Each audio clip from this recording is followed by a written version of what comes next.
So what's the addiction connection with this oxytocin and addiction? See, I had to do a lot of research to learn and educate like I do. And because I'm in recovery, I think all the other educators, when they read the science book, they zipped right over this sentence. But it jumped out at me. And the sentence said, there's a correlation with oxytocin and dopamine and addiction. And that started me on a journey.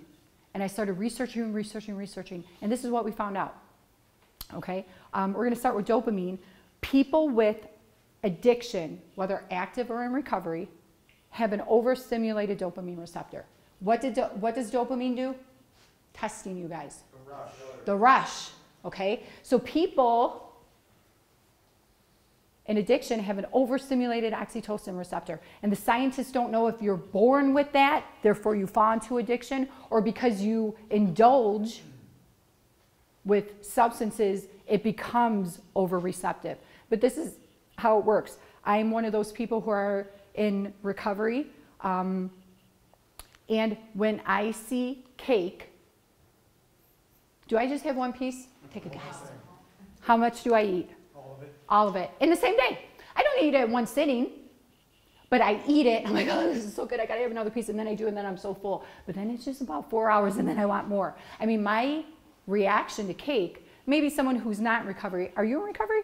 No. So you see the cake, and you're like, wow, the cake is good. Maybe I have a second piece. Yeah, I'm moving on. Not me. I'm like, oh my gosh. I focus in. I zero in on the cake. I dream about ways I could get the cake tomorrow. I mean, it's all about the cake. Okay? Don't even ask me how it is with my drugs, okay? But the idea is you need to keep in mind that if you are an addict, you have an overstimulated dopamine receptor. And there's a correlation with bonding. You bond more easily than other people. I don't know about you. My whole life I heard, you're just so sensitive. No, I have an overstimulated dopamine and oxytocin receptor. Get off me. Right? Addicts are overly sensitive. You want to know why? Because Stacy over here, are you in recovery, if you don't mind if I'm asking? No. So she's like, yeah, whatever, who are you? See ya, bye. But when I hugged her, I feel like we're kindred spirits.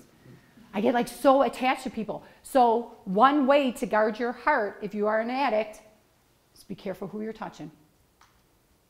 Because you're going to bond way more easily than maybe the other person. So what's the risk? Who cares if you bond more than the other person?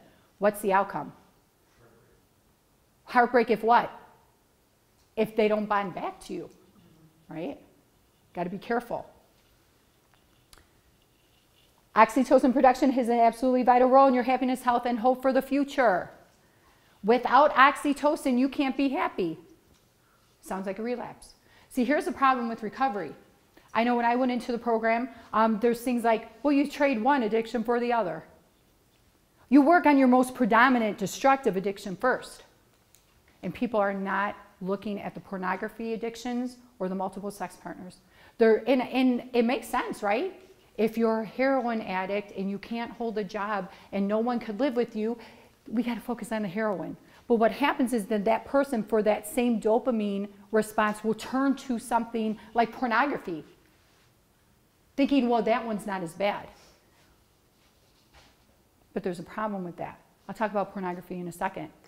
I know when I was in rehab, there was like the rule, no sex games.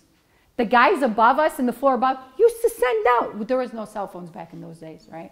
No technology. They would send down notes with string, meet us here at this bathroom at this time. I mean, desperate. And they would just sleep with so many different people in rehab, never realizing that you're shutting off your ability to bond. You're shutting off your ability to bond. You're shutting off oxytocin, and you can't be happy. Keep that in mind if you're in addiction. Okay? It's interesting. They have studies out that shows they take these rats in the lab, and they're addicted to heroin or morphine or cocaine, and you know they're like, got to keep getting the drug, right? The little rats. And then they inject them with oxytocin, and they have less cravings and fewer withdrawal symptoms.